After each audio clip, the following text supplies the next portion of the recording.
Hello and welcome to the 305th meeting of the New York Comics and Picture Stories Symposium.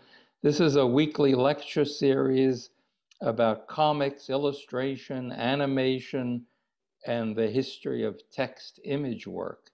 And we're sponsored in part by the Will and Ann Eisner Family Foundation. And our guest tonight up there at the top is Frank J. Korom. Is that right? Close enough. And he is a professor of religion and anthropology at Boston University and an associate of the folklore and mythology program at Harvard. He's the author of 10 books that pertain to the religions and cultures of South Asia and its diasporas.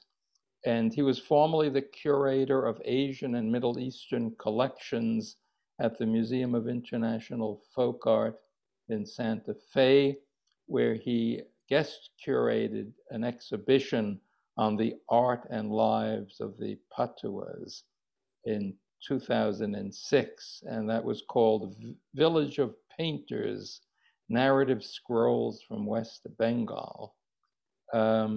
The Museum of New Mexico Press published the accompanying book with the same title. He's currently the co-editor of Asian Ethnology, a biannual journal based at Nanzan University in Japan, where he is also a research associate of the Anthropological Institute. His talk tonight is on, well, you can see it, Bengali narrative scrolls and their struggle with modernity. So take it away, Frank. Okay, well, thank you, Ben. I should say, first of all, that I'm very honored that you would think of me for speaking in this series of yours, which is fairly well known and has been going on for quite some time. So thank you again for that. So let me just jump right in, and I'll try and keep my presentation brief and hopefully interesting, and then we can have a discussion afterward. So about a year ago, a scroll was painted by a woman named Sharno Chitrakar, and you'll meet her later on in my presentation, which she called Koronashur, which is a combination of the word corona with the Bengali/Sanskrit word for demon, asura. And the video that somebody recorded of her singing and put on YouTube essentially went viral. It was around this time last year that it came out.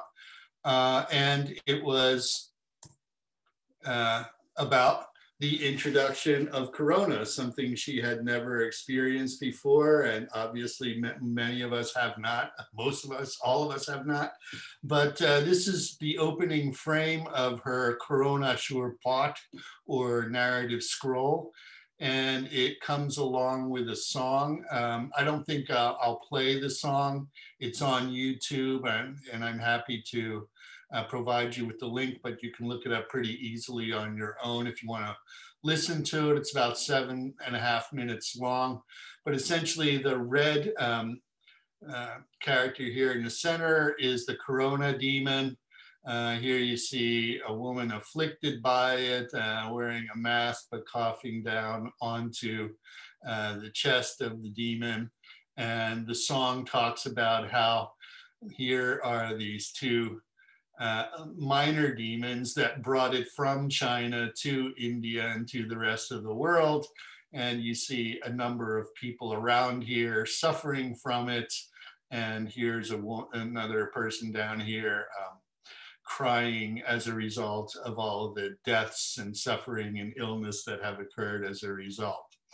I wanted to begin with this particular painting to show how vibrant and relevant this tradition still is today.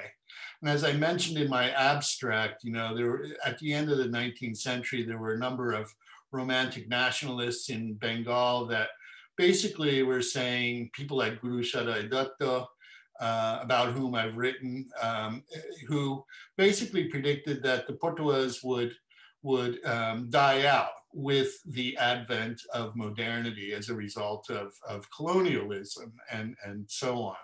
But as I want to point out today, and as I argued in my book, my 2006 book, the Patuas did not die out. They're still very active and dynamic today. And the way that they stay relevant is by trying to keep up with contemporary existential issues, such as this one most recently. So what I'll do is I'll provide first an overall sort of historical introduction to give you some of the contextual background, and then I'll just walk you through a variety, a sample of various scrolls and the themes and motifs that they cover, and then conclude with some general theoretical points for the academics out there in the audience today. So yes, all right, let's begin.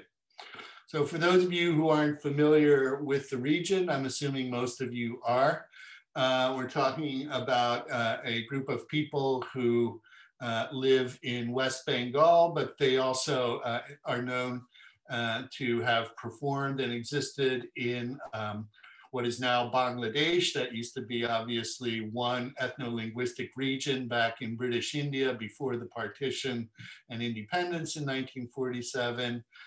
Here is Calcutta, and the area we're going to be talking about is somewhat south of Calcutta in Medinipur district. And we're talking about a particular Thana or police block here called Pingla.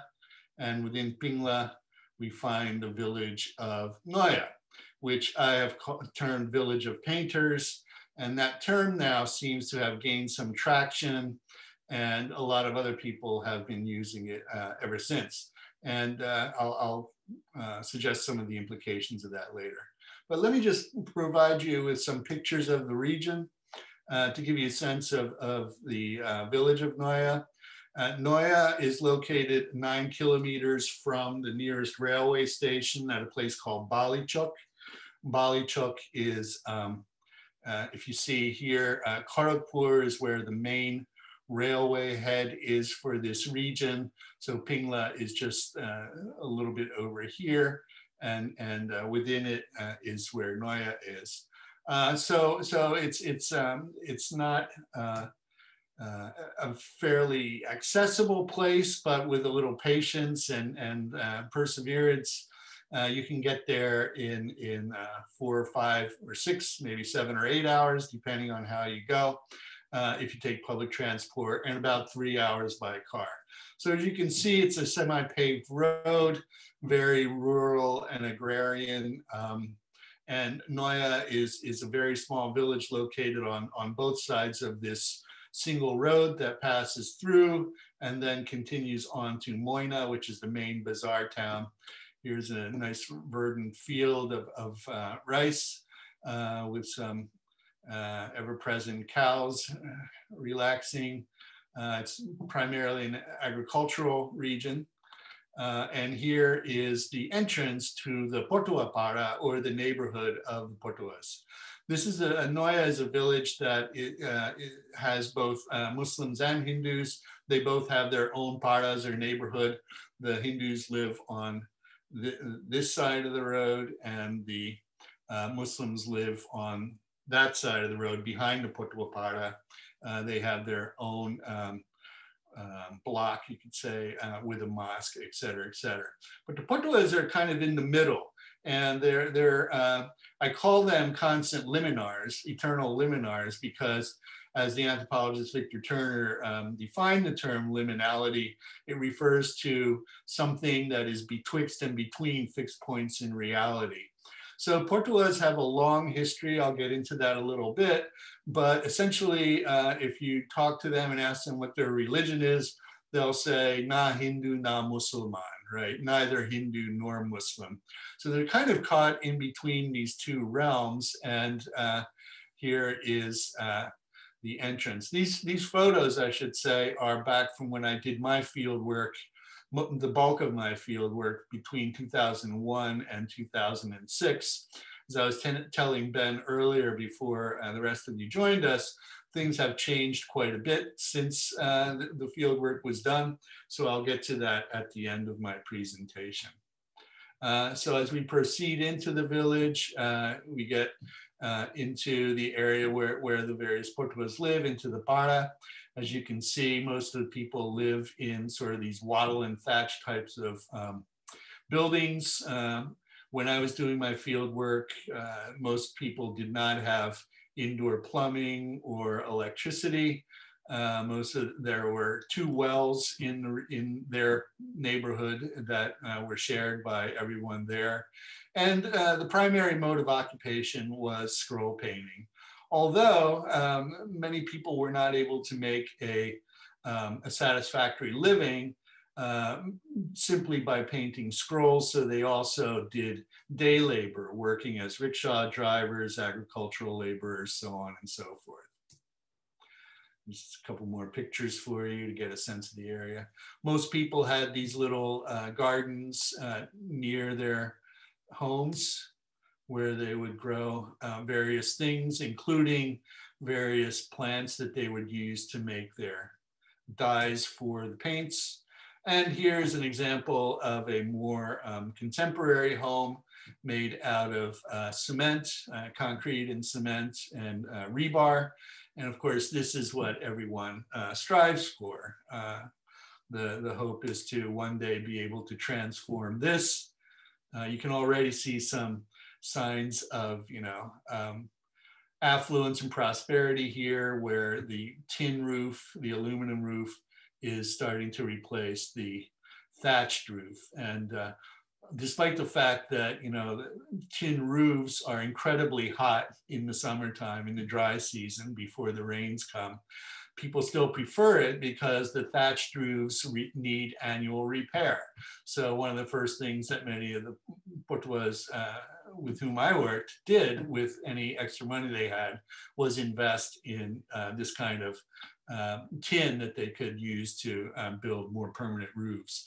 But ultimately, some of them wanted this. And in fact, Shorno Chitrakar, who wrote the Korom song with which I began, has now built herself and her family one of these hideous, in my opinion, looking houses made out of concrete, very garishly painted. More rice. Some of them own a little bit of land where they grow rice for their families for subsistence. Some have surplus that they're able to sell as a result of the incomes that they've made. The more famous Patuas who have been abroad several times now have their own land, and they hire other people to farm that land for them. And so they are able to make some profit from the land as well. So here are some of the people we're talking about. Dukusham Chitrakar is the so-called guru or teacher in the village of Noya. He is, by most people's opinions, the guy who introduced the tradition of singing and painting in Noya. He migrated here and others were soon to follow. And it's also said that he was the one that eventually encouraged women to get involved with this at the urging of various NGOs who in the 1970s started approaching him and coming up with various governmental schemes to try and introduce new modes of income. So we'll get to that as well a little bit later.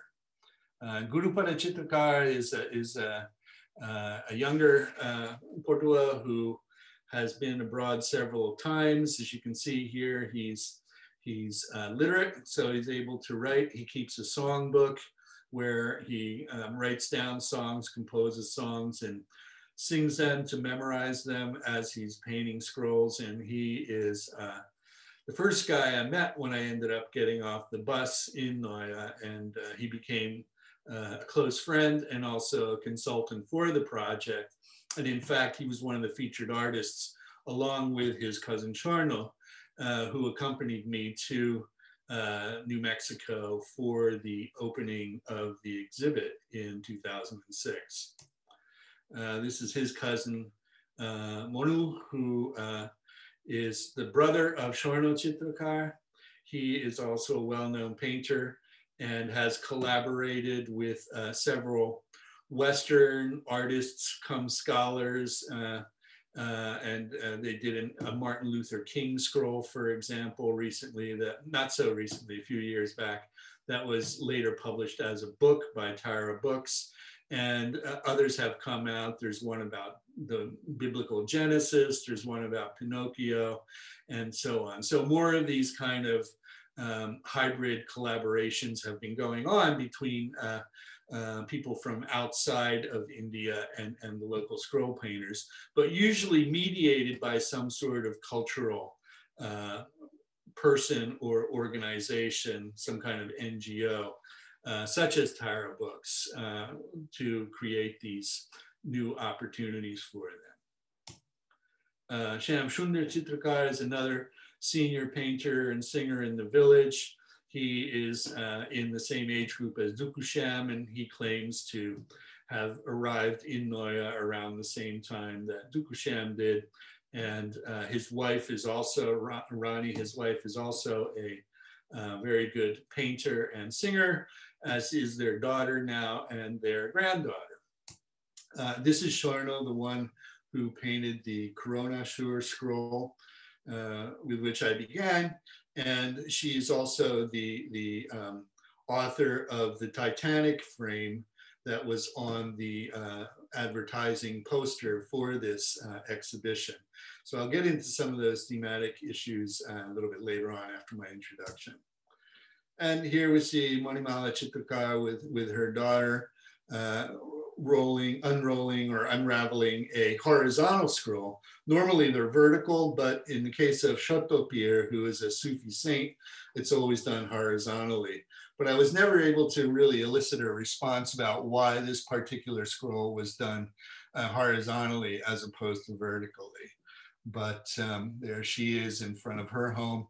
That place no longer exists now. It's right on the roadway. You saw it when I was showing the entrance to the village.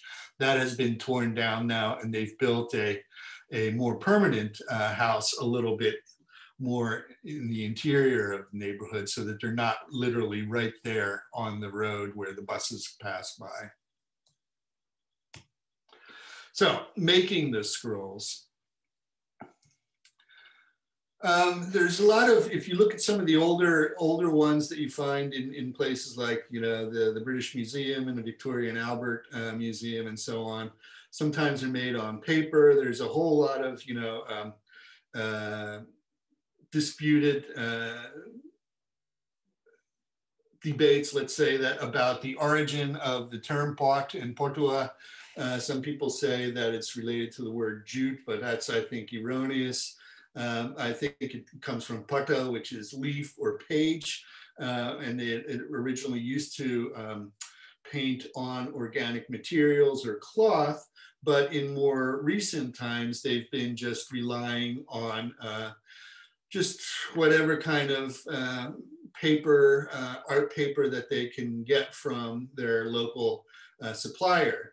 So the general store in the village will, you know, go to Balichuk, where the railway station is, have this stuff ordered from Calcutta, bring it back, and they buy it from him, from the owner of the local supply store.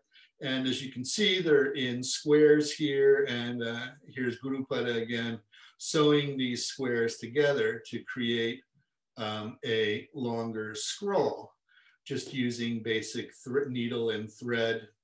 The paints, for a long time, they were using synthetic paints, and they still use acrylic when they paint on contemporary surfaces, such as they're into the t-shirt business now. They paint pottery and a variety of other things that they can sell to tourists and so on. But part of this revival that occurred in the 1970s, if I can go back and give you a little bit more of the history, but it's all there in the book, so I don't want to spend a whole lot of time talking about that. But suffice it to say that, you know, this tradition of narrative scroll painting, itinerant narrative scroll painting, in Bengal at least, goes back to the 13th century, and in India goes back much, much earlier. In fact, there are mentions of Chitrakars in a second century grammarian. But the problem is that the term Chitrakar didn't necessarily refer to these scroll painters, who in Bengal are known as Patuas, derived from the word pot or pata, leaf, as I mentioned earlier. So to be on the safe side, I'm not a linguist and I'm not an etymologist, so I would say that the first mention of them is in a Sanskrit Puranic text, the Brahmavaivarta Purana, which is of Bengali origin, which is from around the 13th century. And it's there, as I recount in my book, that they are mentioned as being the offspring of Vishvakarma, who is the Hindu counterpart to Vulcan, the god of not of arts and crafts, but the god of labor, the architect of the gods. He's also the architect of the universe, so on and so forth. And his cavorting with an apsaras, a semi-divine celestial dancer, led to the creation of 7 artisan castes, the Portuguese being among those 7 groups. But they were considered to be in the lower echelons of those artisan castes that were given birth through this union between the Apsaras, Gritachi, and Vishvakarma. But so that's kind of the mythological background. And then, you know, they've kind of oscillated back and forth. There are mentions of them in the Buddhist literature as well as in the Hindu literature and in the Jain literature as well. But all of the evidence seems to suggest that they converted en masse to Islam after the decline of the last Hindu dynasty, the Shaina dynasty, when the Bengal Sultanate was set up.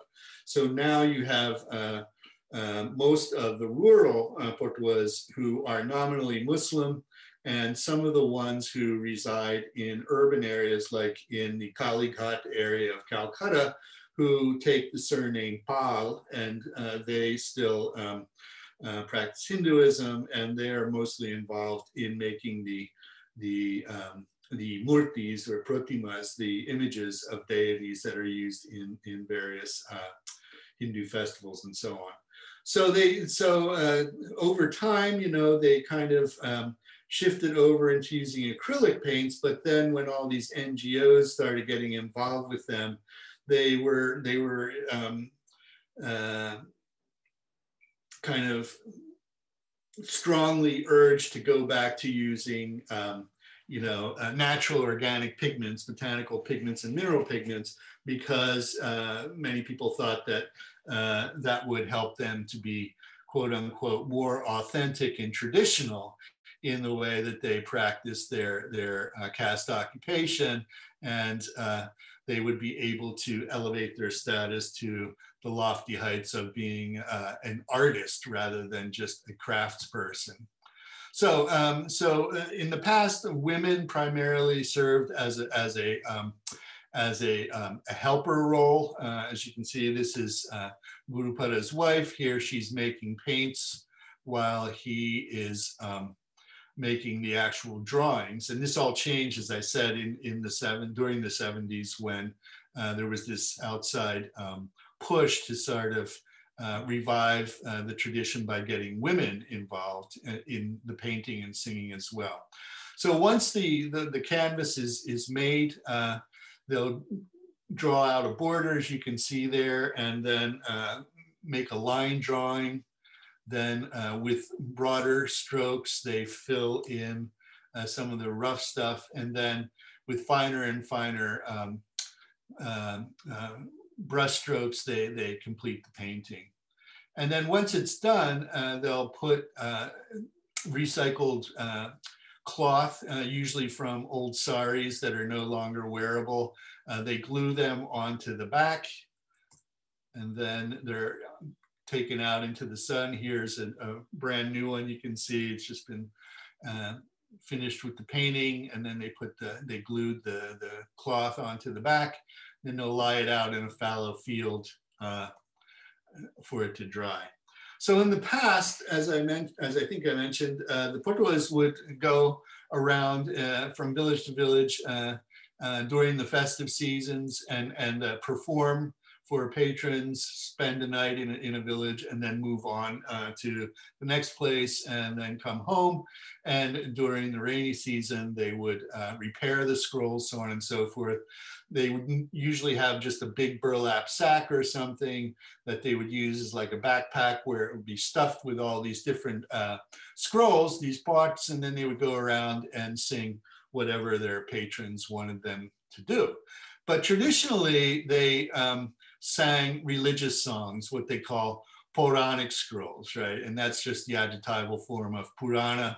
The Puranic texts in the West are often considered to be mythological texts that are, extol the virtues of various deities. In Bengal, there's a kind of vernacular Purana known as Mongol Kavya, Mongol Kabbo, and those Mongol Kavyas are for local deities, vernacular deities that are not part of the Sanskritic tradition necessarily, and I'll talk about some of those as we move on. So some of the religious scrolls, just to give you an example, here is one frame from the Shuttle Pierre scroll, and this is the one that you saw the woman singing earlier that was being unrolled horizontally by her and her daughter. And Shuttle Pierre was a local figure. Some people would argue that he was a historical figure. Others would say that he was more of a hagiographical figure. But in any case, he is well known in the Bengal region, and he is often worshipped by both Hindus and Muslims. But if you don't remember to give him his due attention, this is what happens to you. Okay, so a lot of times the deities and the saints are jealous and angry of one another. And so if you forget about them, this is your fate. Okay, so there's a lot of competition between the different deities in the area. This one is in a slightly different style. This is called a Shuttle pot. The Shuttle is a tribal group, an Adivasi group that is the dominant indigenous community in this region. And they have their own tradition of scroll painting called Jadu pot, which means basically a magical scroll. And they're used in funerary rituals where the Jadu Potua, the magical Potua, kind of a shaman-like figure, would paint in the eyes on the scroll. And this would then be used for the deceased person to help them see in the underworld as they're making the journey, the transition to the other side. And the Bengali Patuas often get these scrolls from the Shuttles. They don't paint them necessarily themselves, but they'll borrow them from Shuttles and then sell them, and oftentimes take a percentage of the cut for themselves. So this is kind of a merchandising strategy that they've developed over the years. And the most common, aside from the ritualistic ones that are used for funeral practices, they also have a creation story that is narrated and has a scroll that goes along with it. And most of the more learned Patuas know how to recite the Shantali creation story in the Shantali language, which, by the way, has no relationship to Bengali. It's an Austric language, so it's not in the Indo-Aryan or Indo-European family. So they don't know the language necessarily to speak it, to converse in it, but they just memorize the basic story that goes along with the creation, so that if they have a buyer, they can perform it. More recently, they've started doing Jesus scrolls. Here are the different stations of the cross. This was done on the suggestion of a priest who said, well, maybe you could tap into that market as well. This one was done on cotton rather than on paper, and is part of the collection that I put together for the Museum of International Folk Art. All of the scrolls I'm showing you are part of that collection, by the way, that are in the Museum of International Folk Art in Santa Fe. And then you also have, I included this one in the religious scroll section. but it could arbitrarily be put in the historical section as well. I don't know if any of you have guessed it, but this is the death and funeral of Mother Teresa. So you can see Mother Teresa lying down in the front there, and all of the babus or intellectuals of Calcutta are there mourning her passing. And I guess they're all intellectuals, as I was told by the painter. That's why they're all wearing glasses. They read too much and so have bad eyes, and that's what makes them the babus. Okay. And then here, the Sanskrit Epics are often part of their repertoire, but usually in the vernacular versions that are popular in West Bengal. Here you have the story from the Mahabharata, the Shaviti Shotoban story, as it's called. Ramayana is well known. Here you have Ravana, the demon, in blue here, trying to seduce and ultimately kidnap Sita. And here you have the bird Jatayu who tries to rescue her and perishes in the process. Here, Ravana, with his 10 heads, is revealing himself to Ram and his brother Lakshman during the final battle in Lanka before they recover Sita and return to Ram's kingdom. Whoops, sorry. And then here is Durga as one of the most popular and famous of the feminine deities, especially in West Bengal, where there's a huge Durga Puja, the 9 nights festival, which is the biggest and largest gathering in Calcutta, one could easily argue. A lot has been written about it. She's well known in the pantheon, and this is often a theme that they paint during that Durga Puja season to sell to devotees as well as tourists. This one is a little rarer. It's the birth of Ganesh, Shiva's son, and here you see Shiva cutting off, beheading his son Ganesh, not knowing that it's his son. And then, of course, he ends up replacing it with an elephant head. And so that's that. And now we get to the vernacular deities. This is the deity Monosha. She has her own Mongol Kabul, or one of these vernacular Puranas that I mentioned, called the Monosha Mongol. And she is the serpent deity. And this is the opening frame of her scroll. And this is, tells the story of her based on the Mongol Kavya, these medieval texts about her and the other local deities in the Bengali pantheon.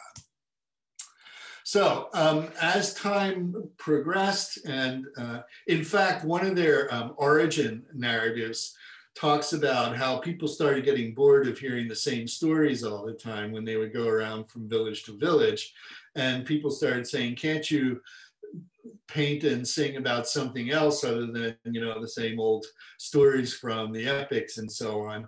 So they started to diversify a little bit into other areas. And one of the things that they did was they became sort of like local wandering journalists who would bring accounts of sensationalistic events from one village to the other. Oh, wow, it's already 7:37, I should hurry here. So I'm just going to speed through these very quickly so that we have time for some conversation. Ben wanted me to keep it to about 40 minutes, but I think I'll probably end up going a little bit longer than that. So please bear with me. So one of the things that becomes kind of a preoccupation in the repertoire of the Patuas is this idea of modernity, colonial modernity, right? And the kinds of things that were happening as, the land tenure system was changing, as the cash economy was being introduced into the countryside, because originally, they worked on a barter system. They would perform for rice and cloth and things like that. But of course, they've entered into the cash economy from the colonial period onward, and they've had to adjust to that over time. But at the same time, they would provide critiques of, what they perceive to be modern life and modern lifestyles by painting such satirical scrolls as this one, which is often called Shadinota, which in Bengali means independence. And this one is about a spoiled daughter-in-law. The song is in my book, it's translated in my book. And here she is languishing on pillows and refusing to do the work, while the mother-in-law is in the threshing room threshing wheat and complaining that her daughter won't, do her chores and follow her commands and so forth. And the daughter-in-law responds to her by saying, screw you, I'm just going to go to my husband and tell him if he doesn't buy me shoes and soap and glasses, spectacles, that I'll leave him and find another, which is totally immoral and unethical from a traditional Bengali point of view, naturally.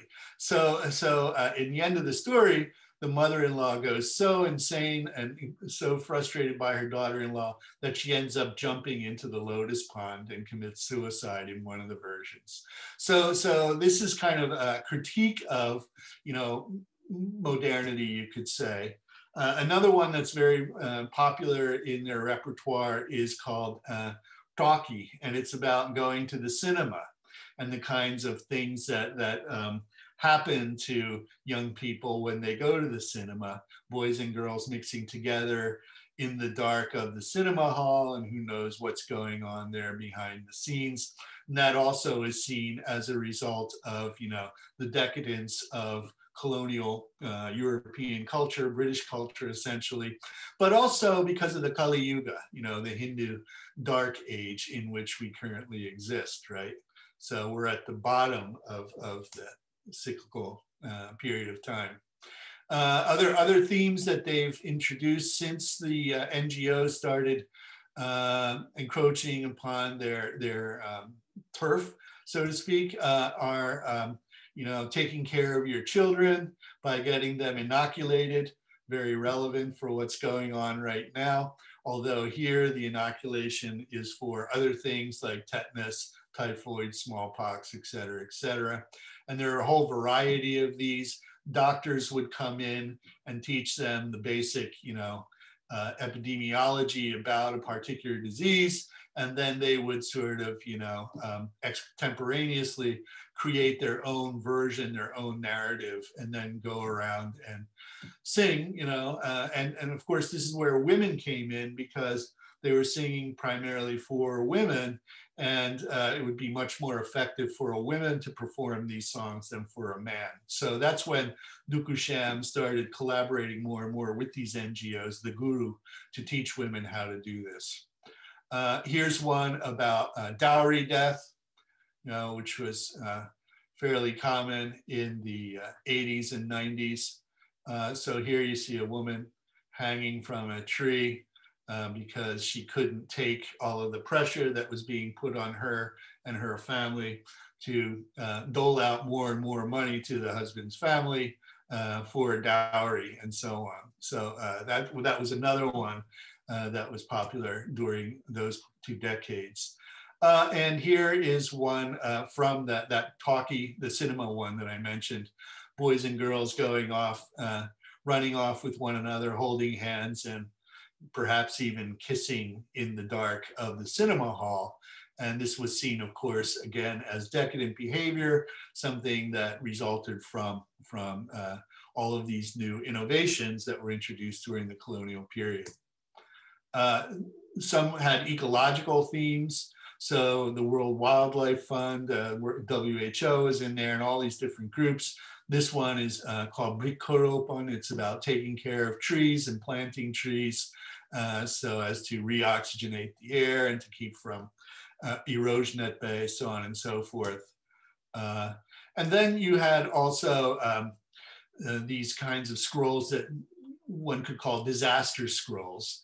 This one is about the 1978 flood in Medinipur district in West Bengal, where it took a heavy toll on the region. You can see all these bloated bodies down here in the lower register, drowning, and even the fish are dead, cows floating by in the river, and so on and so forth. And these continue to be a part of their repertoire, and they've added on new themes such as HIV, right? So here is an image from one of the first HIV scrolls that was made by Rani Chitrakar in the village, where again, they were basically trained by a doctor about the origins of the disease and so on. And they were given a box of condoms and basically were paid to go around from village to village and try and convince people that they should use condoms so that they don't get this dreaded disease. And finally, in this section, the Babari Masjid incident. Those of you who are South Asianists in the audience know it well, but for those who aren't familiar with it, this was an old Mughal mosque that was built by Babur, the first emperor of the Mughal dynasty. And there's a long controversy about whether or not there was a temple to the Hindu deity Ram underneath this particular masjid, and the mosque was eventually razed, and there was a lot of violence. There was rioting and pogroms all over North India. Muslims took the brunt of the violence, but the Patuas, being Muslims, had to sort of, play both sides of the coin. So the song, which again is in my book, I've translated the lyrics there. The refrain is Ak Maya Shontan, that Hindus and Muslims are born of the same mother, and would you kill your own brother? The logic is that, we should all try and get along and not basically kill each other over communal reasons such as religion. And then, of course, when I started my research in 2001, they had just, and I begin my book, Village of Painters, with a little anecdote about how when I first came to the village, there was a wandering theater group passing through, performing a jatra. Jatra is kind of this seasonal itinerant theater where you have usually a guy who is a script writer living in Calcutta, and then every season they'll have a new theme, whatever's hot at the time. And of course, this was December of 2001. So the 9/11, September, the attacks of 9/11 had just happened. And so the theme that the Jatra group was performing was called, the name of the play was called America Jolce, America's Burning. And it was about 9/11. So shortly after they watched, and I watched it with these friends of mine, it was like literally within the first 3 days of my arrival there in December of 2001, they started painting these, what they didn't call them America Jolce scrolls or America Jolce pot, they called them Laden pot because Bin Laden was the central character. So they developed these stories around the incident, but created their own sort of vernacularized indigenous versions where they added in Bengali characters, so on and so forth. We can talk about that later if you want. But here is a typical scene. This is an opening frame from Monu Chitrakar's Laden pot, which I got. And then of course, when Bush declared war on Afghanistan, they started creating, there's this Juddho pot, a war scroll, where you see the Northern Alliance fighting, well, this is the Northern Alliance over here, fighting with the Taliban, so on and so forth, and the overthrow of that. And finally, here we have Bin Laden running away to the Tora Bora caves. Okay, these are all from different scrolls, so it's kind of a composite, but that was kind of the predominant theme in the winter of 2001 and 2002 when I first embarked on my research there. There's also a number of historical scrolls that have crept into their repertoire, often by learning from their children's school textbooks. This one is called Porashi Biplab, the French Revolution. Here you see Louis being beheaded at the guillotine. Here is called, and this one's called Atom Bomb, and sometimes they call it Nagasaki Hiroshima. So you see, again, historical theme. And Gurupada, the guy you saw sewing the paper for the scrolls earlier, this is his scroll. And when I asked him how he learned it, he basically explained that he saw this image in one of the textbooks, an illustration in one of the textbooks of his kids. And he didn't know about it before that. And so he said that this was such a sad incident, or a strange incident. The word they use is the Arabic word ajob, ajaib, ajob is the Banga, to talk about this. So it's a strange but sad, melancholy affair. And here again, we see an ode to a famous figure in Indian history. This is the assassination of Indira Gandhi by her two Sikh bodyguards up here, and that's her down there, and that's that. So over time, as I argue in my book, in my various other publications, they started adding in more and more of these secular themes that were either social or historical in nature to supplement the mythological ones that were kind of more canonical, right? And so these then gradually became part of the repertoire, because now they had to sort of face, what they call adhunik shomaj, modern society, contemporary society. So I want to quickly go through some contemporary context and then conclude. So basically what has been happening in recent years is that many of them have been involved in competitive events where they win puroshkars or prizes that the regional government gives. And then if they're successful on a regional level, they're often invited to Delhi, where they used to perform at a place called Pragati Maidan. They would be artists in residence. Jyotindra Jain, a fairly well-known anthropologist / art historian, used to be the director there. And there were always Patuas that were brought in for 2-3 week stints, and other artists from all over India. And so it was this big field where they all would gather and create their art and sell it mostly to tourists and others. Sorry. So in Bengal, oops, I'm going the wrong way. So in Bengal, one of the big events every year is this handicrafts fair that usually happens in the winter. And it used to be right downtown near the main Moidan, the business artery of the city. But now they've moved it farther out of the city for ecological reasons, because they're trying to reclaim this land and make it green again.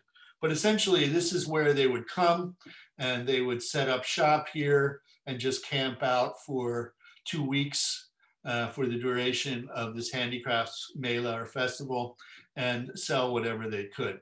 So here you can see how they're just mass producing these scrolls and hanging them up there and hoping to be able to sell them. So here they are again, as you can see, one right after the other. So unless you have a lot of money and really love these scrolls, you probably wouldn't buy one from each household. These are little household units here, right? All down along this wall and stretching around the other side and all the way back again. So, one person might buy one scroll, but even these scrolls are kind of big and long and they're too big to hang on a wall. So what would you do with them, right? Most people I know who own them just keep them rolled up in their closet and pull them out occasionally when they have dinner parties and so on, in a sort of cabinet of curiosity kind of way to use as, cocktail hour discussion. But that's what they've been doing. And essentially what has resulted because of this commercialization and commoditization of the tradition has been a separation of the singing tradition from the painting tradition.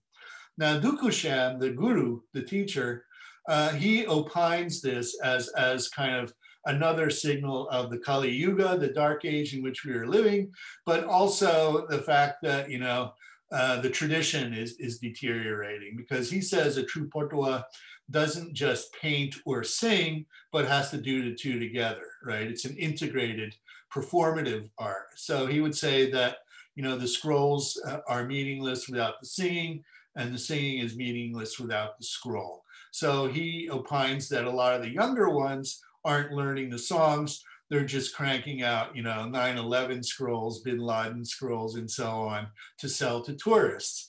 And their logic is, well, these foreigners don't know Bengali anyway, so what's the point of me learning to sing the songs? You know, I'll just make these scrolls and sell them. And I have lots of anecdotal stories that I could tell you about precisely how this works in five-star hotels around the city and so on. But this is the main venue. It's a 2-week festival, handicrafts festival every year, where they all gather together and sell their wares. There are others, like in Shantiniketan, they have a big Posh Mela during the month of Posh, where it's similar. They all just line up and they live there for a couple of weeks and sell as much as they can and then go home. So as you can see, they're not just languishing while they're waiting for customers to come by. They're making more and more scrolls. You can see they paint both the narrative scrolls, but then also these what they call chokos scrolls, these single framed four-cornered ones, which are much more frameable, you know, and practical for hanging on a wall. So most people, except for museum curators and anthropologists and things like that, would buy one of these, right? And this has led then to a kind of a revolution into a revival of the Kalighat style, which was a famous style. Jyotindra Jain has written a book about them. There's an older book by the Archers, a husband and wife couple, a British couple that collected a bunch of these, which are in the British Museum, and they made a catalog of these. So they were called Kalighat paintings because a lot of rural Portuguese came into Calcutta and settled around the Kalighat temple and would make these as kind of souvenirs to sell to pilgrims to take home with them when they would come to the famous Kali temple at the Ghat in Calcutta. So here we go, people just hanging out, painting. As you can see, the kids aren't in school, many of them drop out, so the literacy rate is quite low, especially amongst girls who get married off at a very young age after their first menstruation still. But a lot of the boys even lose interest in school and would prefer to just learn the craft and follow in their father's footsteps, so to speak. So here you can see one young fellow who is following in his father's footsteps there. And this is their mother over here and her mother over there. So what can we then conclude with?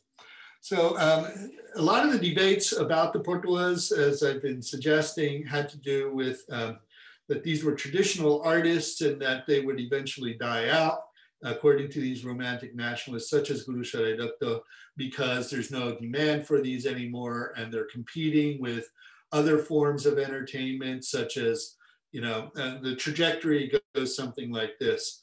First you have, you know, woodblock prints, then you have oleographs and chromiolithographs, then you have the introduction of cinema, then you have the introduction of television, then you have the introduction of video, then you have the introduction of CD, and then you have the introduction of cell phones, right?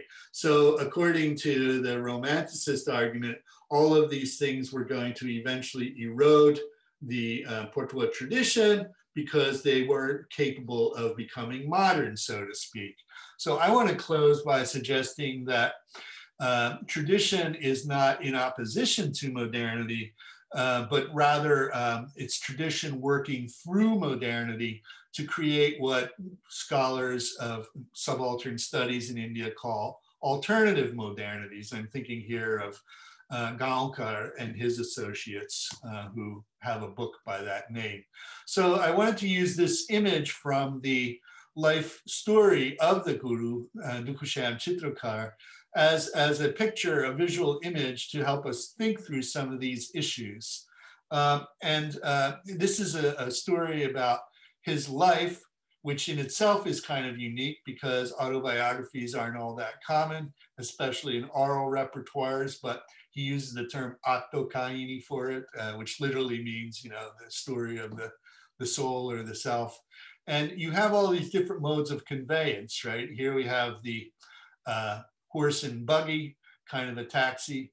I was just recently in Lancaster County in Pennsylvania, and I was reminded of this, and that's why I pulled it out, because, you know, a lot of the Amish now have these horse-drawn buggies that they use to take tourists around, you know, Amish country, and they're just like this. They're exactly like this. They're homemade buggies that hold, you know, 10, 15, 20 people, and they're pulled by a horse. So you have that, but here it's kind of a taxi, right? You also have, whoops, sorry, the mouse keeps sliding off the pad. And then you also have cars, you have trams here on the tram line in Calcutta. Sometimes it's also called tram jatra, the tram journey, and you have buses, et cetera, et cetera. And as you can see, and for those of you who know India well, know that, you know, traffic is very chaotic in India. My colleague Narayana Rao says there's only one rule of the road, and that is if there's an opening, go for it. Right?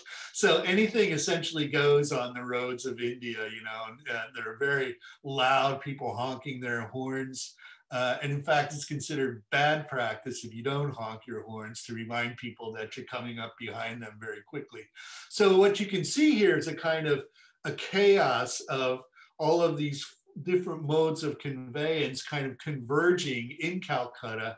And you have these multiple options. You know, you have the more traditional versions of the car, then you have the trams, which came in next. Oh, and over here you have of course, the rickshaw, the hand-pulled rickshaw, which Calcutta is probably the only place left in India that has them still. Okay, so you have that, you have the horse-drawn buggy, you have the cars, you have the trams next, and the cars and the buses. And so people have different options of getting around, right? So if you can't afford the tram, you take the buggy. If you can't afford the buggy, you take the rickshaw, and so on. You have alternative modes of conveyance. And in the same way, I want to argue that Patuas practice what I would call an alternative form of modernity. And to make that closing point, let me conclude with 3 images. So I showed this to you earlier. This is Monasha, the snake goddess. And I want to draw your attention to the iconography, right? So pretty much, you know, you have a very set canon of mudras, you could say. Mudra is the term that's used for hand gestures and things like that in painting, as well as in dance and drama and so forth. And then men are always presented more or less in the same way. As you can see, this guy is looking pretty much like that guy, only this guy is younger, so he doesn't have the beard. This guy has the beard. He's Chand Saudagar, the main character in the scroll, other than the goddess. And they're all worshiping her in the last frame of the scroll. But just take note of the image and also his hand gestures over here. And then I'll show you the next one. So here we have King Louis before his beheading, okay? So now King Louis is looking remarkably like Chand Saudagar, right?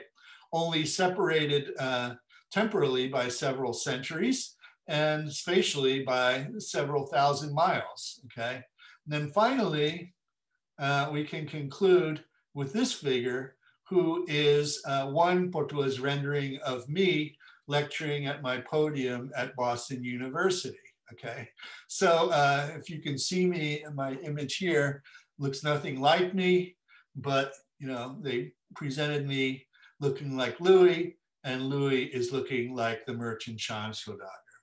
So what I'm trying to suggest by using these 3 images in conclusion is that the Patuas pick and choose elements and aspects of modernity that suit them, okay? And then they use it to their own advantage in a creative and innovative way to keep the tradition going. And what they don't find useful, they'll just reject outright, okay? And even when they incorporate new characters and new narratives into their stories, they paint them in a traditionally accepted way. That's why I am looking like Louis and why Louis is looking like Chan Shodagar, so on and so forth. Okay, so that's it. I'll conclude there, and happy to take any questions or comments that any of you might have. Thank you for your attention and patience. Thank you. That was great. Yeah, you can drop your name in the chat if you have a question. I'll just.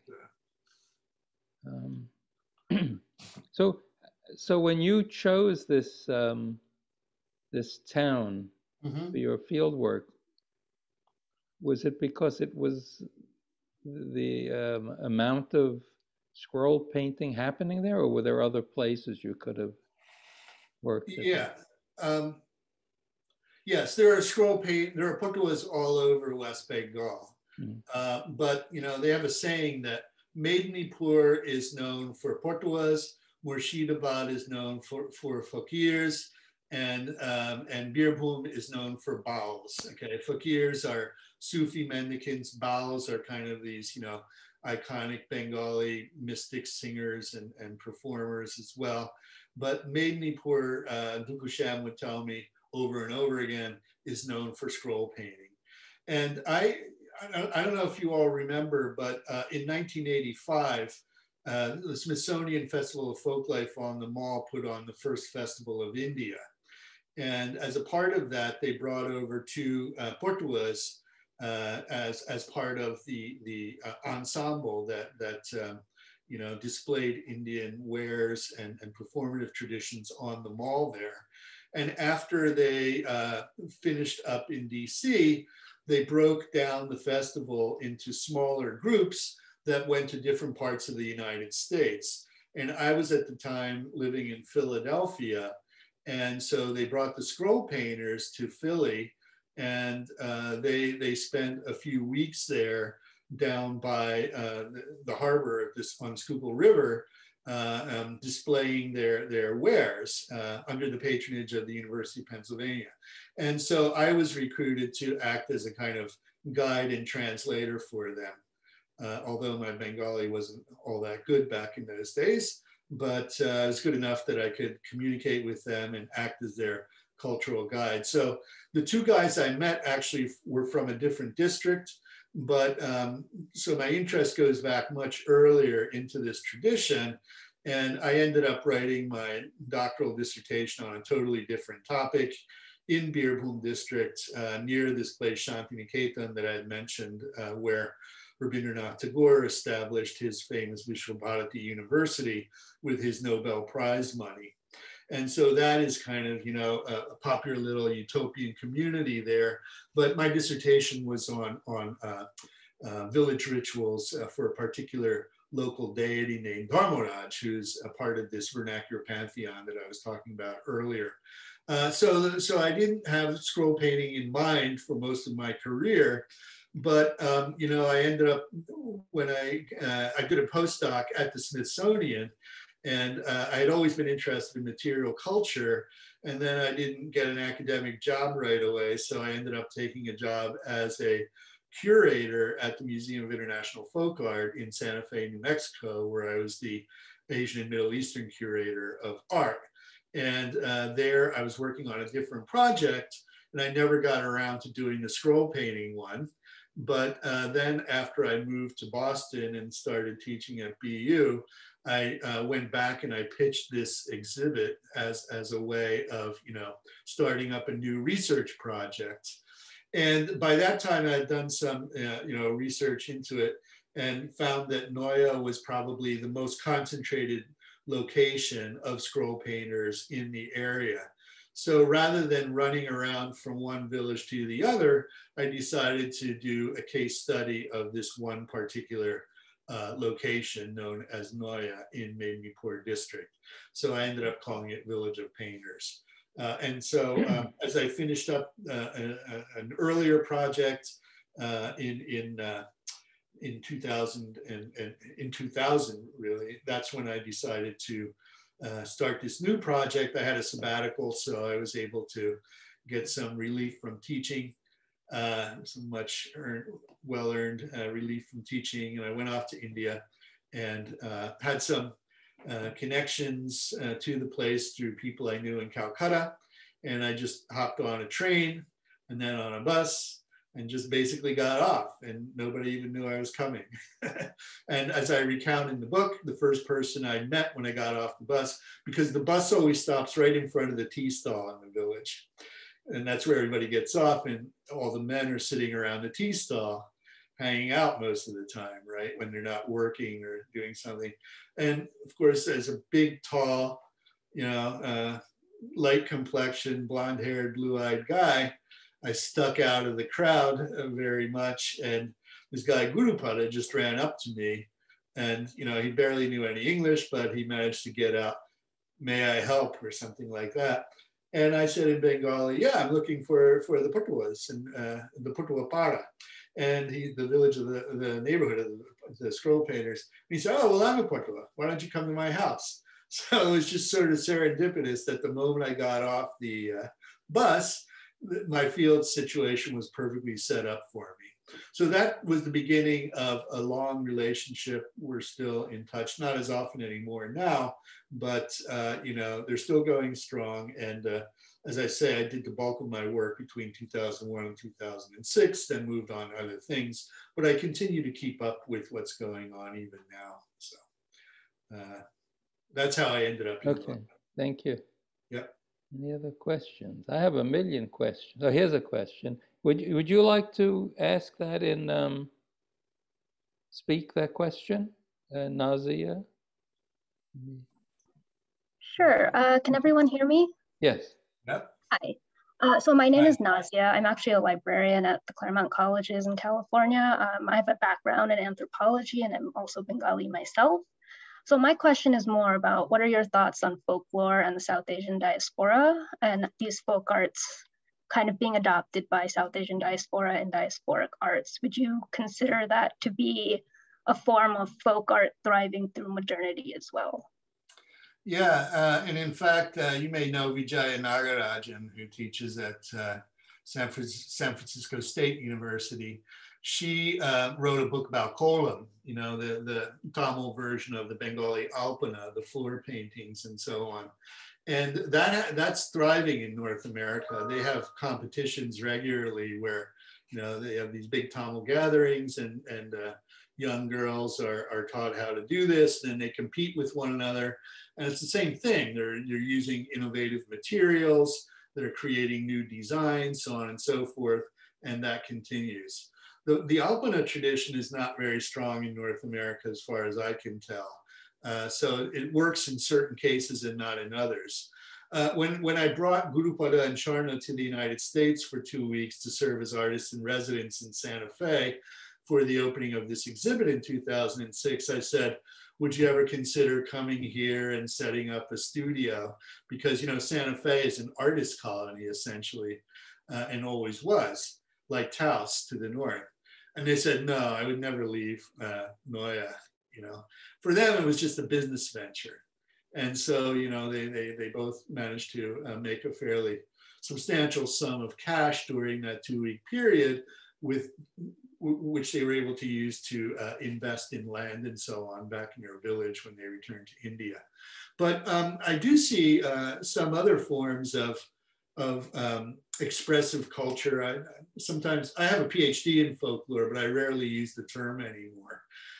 So I prefer expressive culture or oral tradition and a variety of other terms. But folklore isn't so bad as long as you explain what you mean by it. Folklore and anthropology, as I'm sure you know, Nazia, has been kind of, is used pejoratively as an amateurish kind of thing and so forth, at least within the academy. So when you refer to something as folklore, it suggests, you know, something not very serious in strict anthropological circles, or folk art even, for that matter. Yet there you have in New Mexico, in Santa Fe, the Museum of International Folk Art, which boasts the largest collection of folk art in the world. And as far as I know, they have the largest collection of modern contemporary Bengali scrolls there that I put together for their collection, upon which the exhibit was based in 2006. But if you don't have people to teach it, where are people going to learn it? You know, they would have to go back to India. So what has been happening, and here's where the diaspora part comes in. There's a group in Calcutta called banglanatok.com. I kid you not, that's their actual website, that's their URL. So you can look it up. And they, it was started by a fellow and his wife. He used to be in the Silicon Valley, managed to make a small fortune for himself, but decided to go back into India and started this NGO, banglanatok.com, to support artists, right? So they got a big grant from the European Union, and Noya, the village of the painters, was one of the places that he and his wife chose to fund and develop. So now they have an annual, what they call Patmala, every year in November around Thanksgiving. And I went for the inaugural one in 2010, and it was, or was it 9 or 10, can't remember. But they advertise it, and they even have exchange programs with art colleges in Europe and things like that. And people come and they study in the village, and sometimes people from the village go abroad and hang out in places like Sweden and the UK and so on. So there's this kind of cross-fertilization going on. So I don't know if I would call folk art necessarily, but it's certainly diasporic art, you know. And what is happening essentially is that they continue to innovate, you know, like with this Korom scroll. And that's the only way they can sort of remain relevant, you know, by focusing on sensationalistic issues. But even though, you know, the scroll went viral and her song went viral on YouTube, Charno didn't benefit very much from it financially. It's there, you can watch it, you know, I'm happy to give you the link if you want to watch it later on. But I think there's still a lot to do, and only time will tell what will happen. But there's another book called Daishi Divas by Carly Garland, I think, at the University of Wisconsin. Sorry, I'm blacking out a little bit there. I have this corona fog still in my head. Too many months of isolation. But her book, Daishi Divas, is about street theater, how they've adapted it to the diaspora and used it as a platform for feminism, right? For writing about issues that Indian women face living in North America and elsewhere in the world, right? And so I see new forms, new hybrid forms of art, both theatrical, dramatic art, as well as painted and sung art in the diasporas. And of course, world music everything is blending together there. So you have, you know, Indian music going all the way back to the Beatles, right? And George Harrison's close relationship with the sitarist Ravi Shankar. And that continues down to the present. You know, you have these collaborations between musicians from different parts of the world. But again, that's classical music.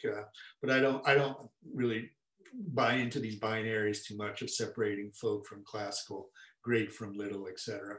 I've written about that academically. If you're ever interested, I can share some of the references with you. Thank you. Yeah, I also see like social media being a portal of like the transferring of culture as well. So it's just an interest of mine to see how culture. Yeah. Well, then you would love Asi Doran's book on. It's called The Great Indian Phone Book. I love that title, and it's about the boatmen in Benares. You know, the guys who ferry tourists up and down the ghats along the Ganges River there in the sacred city of Benares. And, they basically, they make their own films and stuff now in Bhojpuri, which is, a lot of them are from Bihar. So they speak this Eastern Hindi dialect. And they're using social media as a platform for disseminating this stuff. And most of these guys are completely non-literate, they don't read or write, they don't go to school. Many of them, like the Patuas, they just follow in their father's footsteps and, start navigating their boats as soon as they can. But yet they're savvy with phones and stuff like that. So they make their own short films that they distribute. They compose songs. Boatmen are known for their love songs and so on. So they compose those and they disseminate them through their telephones. And so, yeah, I think that's kind of the future, of where this is going, using social media as a platform. And the Patuas are doing it too, that's why Char knows why her Corona Sur song went viral, because somebody recorded it for her, and it's everywhere now.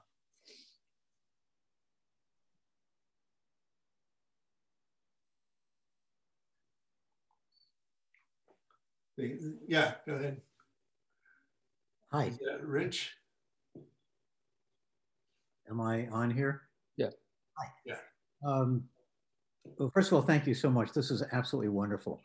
And we've spent a lot of time in working closely with Shwarna. Oh, okay. So this brings me back. We spent many years working on this. We received a Fulbright to work on a box of photographs that we'd found made by a US soldier in Bengal at the end of World War II. I met your wife, actually, yeah. You weren't there, but I met her in Calcutta some years ago, yeah. The project was called Following the Box. Yeah, great project. And so for the rest of you, this was a group of photographs made by a US soldier towards the end of World War II, stationed in Bengal. We still don't know who he is, but these were phenomenally beautiful, sensitive portraits and pictures of temples. And they were not snapshots. They were not the colonial gaze, kind of photographs. They were very, very sensitive photos. And what we did was we worked with contemporary Indian artists, painters, photographers, filmmakers, installation artists, book artists, and Shwarna as a folk artist, to respond, to interpret those photographs from their perspective. So providing a kind of agency for what had been the subjects to now comment on the work that had been done. And Shwarna, in typical, she was great, but she's also a real salesperson. Oh yeah, they all are. Truly astonishing. So we thought we would commission her to make a scroll. And she said, well, this is a wonderful story and I have to make two. So we ended up buying two scrolls. And one of them tells the story of finding this box of photos and what it means to bring the photos back home.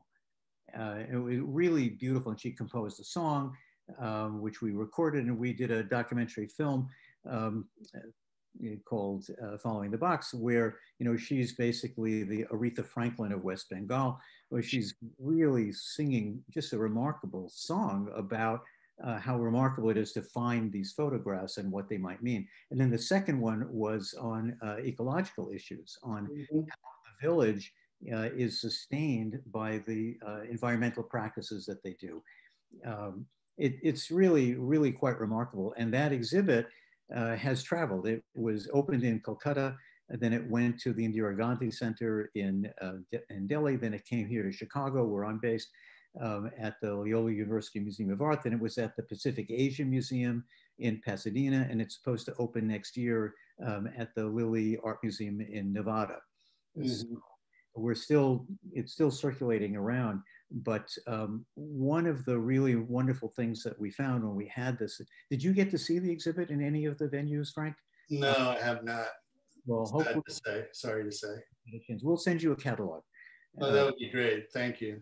But what really struck us was when we did the installation in Calcutta, so, as you know, there is still the caste system.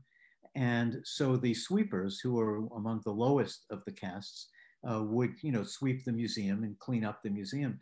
And when we were there, as it was all, closing down for the night, one of the sweepers stopped, totally mesmerized by Swarna's scrolls and by the video that we shot of her singing the song. And we spoke to him through an interpreter later on, and he'd never seen anybody like himself in the museum. Mm-hmm. And it was just kind of elevating that story that to him was so touching, and that was so touching to us. So I thank you for this. This is, these works are so remarkable. The artistry is beautiful, the sensitivity is beautiful, and it's keeping this tradition alive, which I think is remarkable. So thank you. You're welcome. It's nice to finally meet you. And I'd heard about the project so much from mutual acquaintances of ours, especially from your wife. But yeah, Swarna, I would say, is probably one of the most innovative. And there's a film that two of my colleagues at Brown made, Lena Fruzetti and Akash Ushter, about them as well, which focuses specifically on the women. So if you ever want to look at that, you just go to Brown University's website and find, look her up. Lena teaches in the Department of Anthropology, and they have their own website with paintings as well that they collected, and you'll find some songs translated there. Several other people have collections too that they've put online, but I think my exhibit was probably one of the larger ones and longest running ones in the United States. There have been others in Europe and so forth, but yeah, I'd love to see your catalog at some point.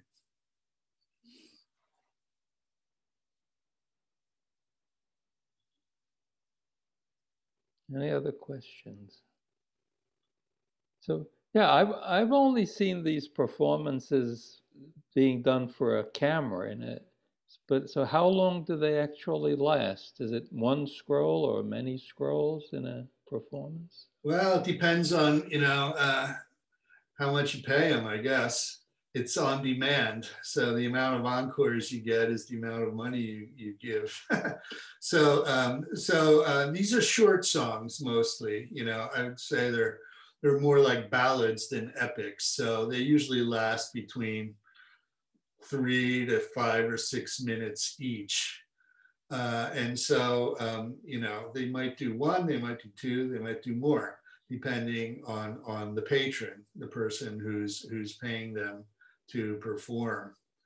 But then, you have, like in Mayer's book, where he talks about the Pabuji Bar tradition, for example, in Rajasthan. And that is a real epic where it goes on all night long.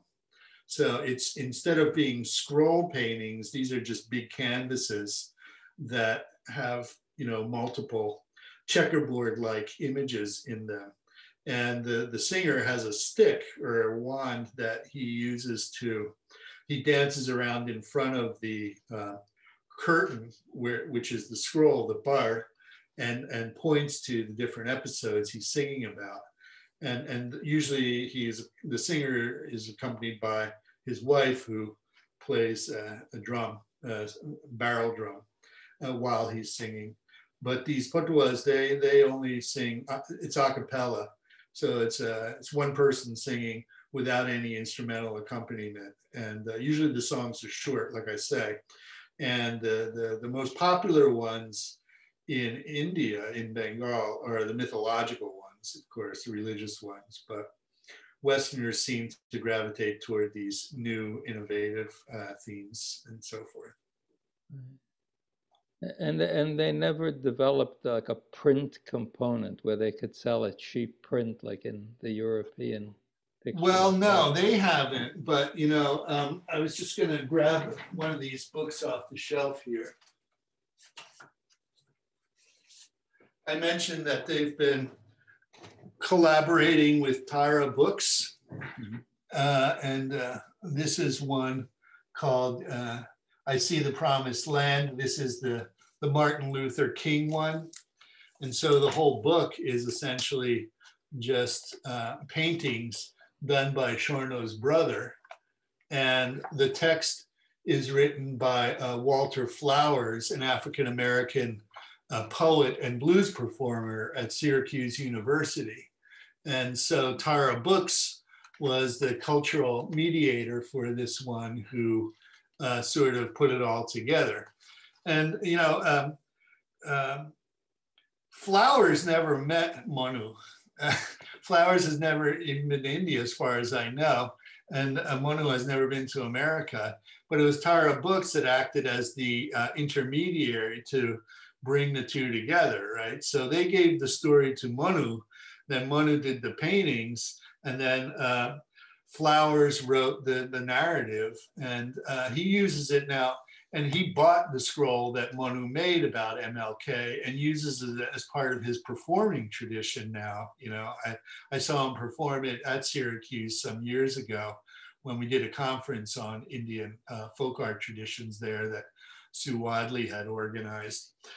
So it's part of his repertoire now. He just uses the scroll and has this long MLK thing that he does, as part of his blues performances. And so there have been those kinds of experimental collaborations going on, but they've never really kind of pursued, this idea of printing them cheap. What they do though, as I said, is they're painting on non-traditional objects like pots, t-shirts, things like that.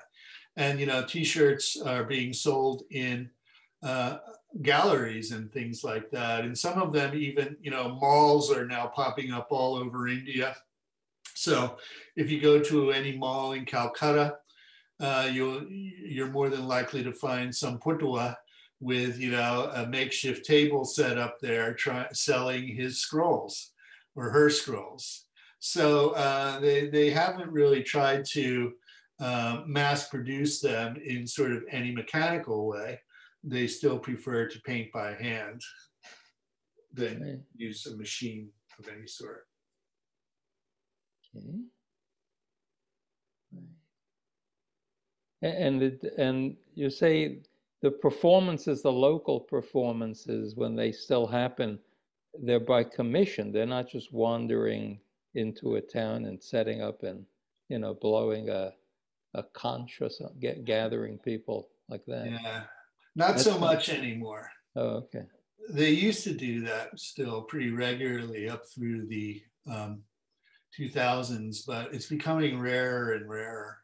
So the text image connection, you think, will be severed, you think? Yeah, that's the most endangered aspect of it. Yeah. And even Dukushan, like I said, the teacher, the guru, he says that himself, that, the young ones, they're more interested in making money. So they'd rather paint like, 40 9/11 scrolls and sell them to tourists at 5-star hotels. So they make regular trips. Instead of going to villages to perform, they go to hotels in Calcutta where they know foreigners stay and just hang out in the lobbies if they're allowed in, or if not, they wait outside and try and nab them on their way in or out. So they have a circuit, that they go around and they visit all these places. And, there's a research institute in Calcutta called the American Institute of Indian Studies, which, by the way, is based in Chicago there. So they have a language program there and a guest house. And the Portuguese always go there to try and sell their scrolls to the students and the scholars that are staying at the AIS guest house. So it's all part of this circuit that they do, And then they go to galleries, SEMA Gallery, your wife knows the people who run that. They patronize Shorno, so Shorno's work is on display often in their exhibitions, and her t-shirts are sold in their gift shop, and so on. So some have benefited immensely from these patronage relationships, whereas others are still incredibly poor and don't have the same kind of marketing ingenuity and savvy that some of the others do. Or the Calcutta Book Fair. That's another major source. Right. Yes. So any big fair is where they often congregate to try and sell, but the prices are going up too, much more than they were when I was collecting them for the Folk Art Museum in Santa Fe. Yeah. No, it's interesting that they haven't hooked on to the idea of Xeroxes or, cheap there's a guy who runs this thing called World Comics India that goes around doing wall newspapers with people, workshops with people. And he, the whole point of it is they can be reproduced really cheaply, and people can take them or buy them, or like zines, Yeah.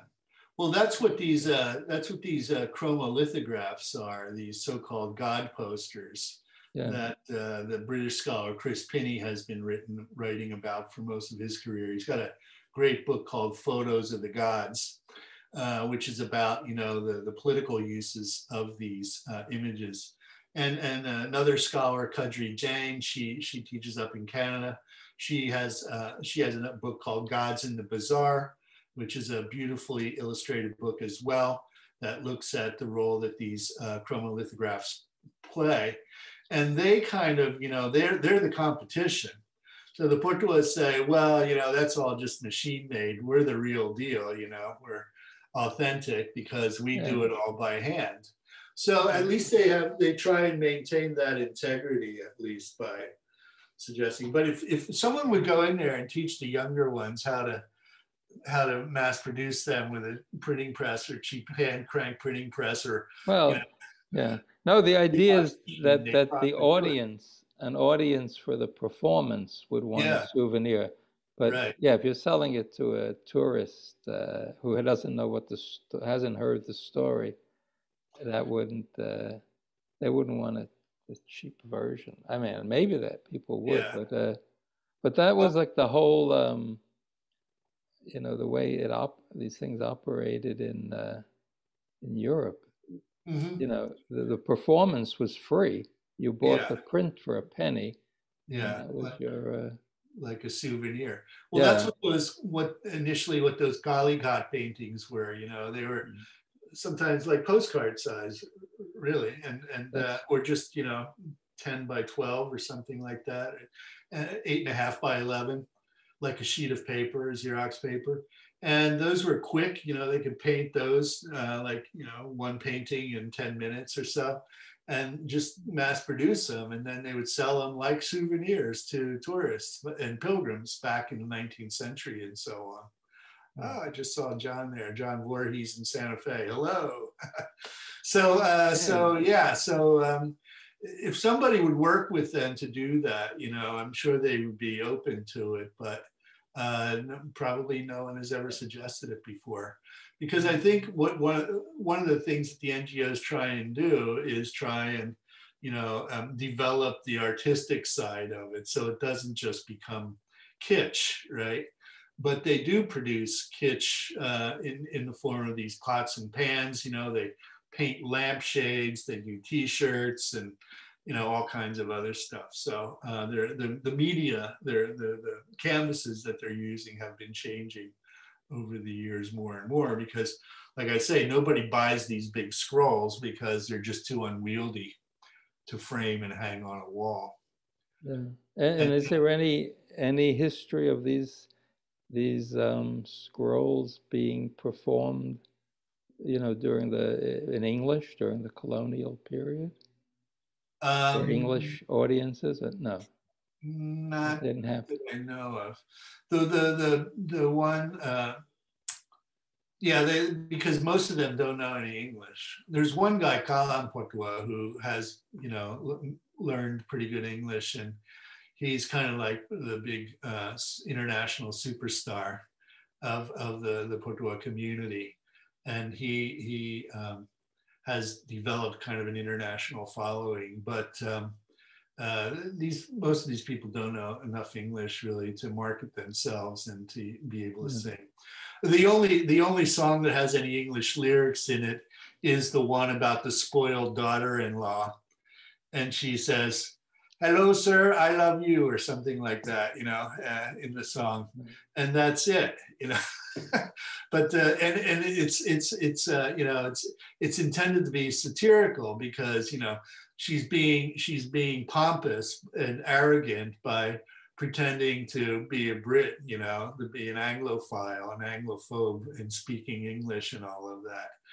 Look how she talks to her father, using English and all of that. So it's seen as being somewhat decadent. But yeah, so they haven't, no one, as far as I know yet, has really learned English good enough to perform in it. Yeah, I mean, you could perform it with, projected subtitles, super titles, like in an opera. And it's never, the performances, except at universities, happen to be outside mainly, or indoors, or both? Well, now it's changing, but yeah, traditionally they would go from one village to the other and just perform outside. By daylight? Or or at night. No, because during the day people are working. So by candlelight, or? Yeah, usually by some kind of light, artificial light, hurricane lamps or something like that. And usually the village headman would be the sponsor, and he would be the one who would blow the conch or send somebody around the village, the crier, who would say, come one, come all. And then people would gather around and, they would yell out, sing this one, sing that one, and, give money, whatever they could afford, or rice, or, tea, or whatever. During the puja season, clothing, new clothing, and so on. There's really a barter system, but not much has been written about that. There was a German scholar, Beatrix Hauser, who wrote her doctoral dissertation, and she actually spent several years wandering around the countryside with them, and she wrote an article about the whole patronage system. I can send you a PDF of it if you're interested in it, but it's in German, so I don't know if you read German or not, but not very little has been done about that whole system of patronage and all of that, and how that's changing. But anyway, it's something that would certainly be worth doing. I think there are several more doctoral dissertations to be written there in the future. And is there much talk about the competition of film, for that kind of visual storytelling? I mean, you mentioned that scroll about corrupting the youth, but about it destroying their audience. Yes, but they also use cinema as a way to create new themes, like the Titanic one, right? So that's a really popular one because it's so emotional, and it's a love story. It has all the great stuff. So it's been adapted into a it's been adapted, and I write about this in the book. Charno explains the reason that the ship sank was because of the illicit affair that Leonardo DiCaprio has with Cate Blanchett, I think it is, because she's engaged, right? And he's just this riffraff guy, a stowaway on the boat, and they fall in love and have, intercourse, and it's very clear in the painting that, they're sexually active with one another. And so Charno says, you see, this is what happens in the Kali Yuga, in the Dark Age. People get involved in these, illicit things, and that's why they ran into the iceberg, and the ship sank, and everybody died. So this is what I mean by tradition through modernity. They don't. They veer away from the sort of historical version and give it a kind of a mythological interpretation that indigenizes it and makes sense for them, right? Just like they did with the 9/11 scroll, where the main character is about a Bengali boy whose family sends him to New York. I think it's to NYU. He goes to school there, and gets his degree. And guess where he gets a job? World Trade Center, right? and he's engaged. He's going to go back home and get married and then bring his new Bengali wife to New York. And he's going to get really rich and take care of his parents. And then, of course, first day on the job, September 11th, 2001, and he dies in the conflagration. So this makes it into a typical Bengali drama, right? Tragedy. And that's what makes it, so fascinating for me, that they're able to just adapt this stuff and traditionalize it, right? And just accept those elements of modernity that they like, or that they can work into their own cosmology, in a sense. There was a question from Martha. Have there been any performances on TV? Yes, hi Martha, how are you? Yeah, they do appear on TV occasionally, and they're on the news a lot. Shorno, when she was doing this Corona tour, she was there on TV every once in a while, but they don't get paid for that stuff usually. Journalists will just go and interview them, and that's it. They don't get anything for that. But sometimes they perform. They'll perform. There's the Victoria Memorial, which is kind of, the central axis mundi of the heyday of the colonial empire there, the British Raj. And sometimes they'll perform there. Sometimes they perform in schools. They have a scheme in West Bengal to pay performers like the Patuas to go into schools and entertain the kids. But the pay is really awful. It's like, they might get 100, 150 rupees for a day or something like that, which isn't very much. I don't know what the current exchange rate is, but it's less than $2. So, but they'll do anything, when times are tough, you do whatever you can to make ends meet, I guess. Anyway, okay, thank you. That was great. Sure. Yeah, it's picture recitation has become sort of a very standard thing among American alternative cartoonists. People do it all the time on a book tour, and they sell the book. They don't make money usually for the performance, but it's sort of definitely had a rebirth here.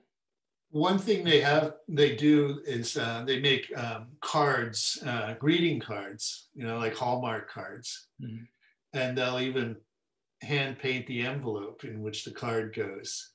And they'll sell them to gift shops in Calcutta and places like that, who then mark them up even higher. So, you're paying American prices for these hand painted cards. But they sell them to the gallery. So there are all these middlemen that get their cuts before you get it. So what the artist is getting is not exactly what you're paying for the object you're buying. There are too many other people. Okay, Alan is saying thank you. Okay, thanks, Alan, too, for showing up. Everybody. And yeah, thank you. That was really great. So we'll see you next week. Is a cartoonist, Anders Nielsen, talking about his work. Alan, I just sent the email there if you want to write it down. I'm pretty easy to find on the internet too. If any of you want to correspond with me, I'm more than happy to keep the dialogue going. So thanks again, Ben, for your invitation. I really enjoyed it. Thank you. Have a good night. Have a good dinner. Thank you. Thanks. Now I have to figure out what to cook. Thank you. Okay. Take care. Bye, everybody. Good night. See ya.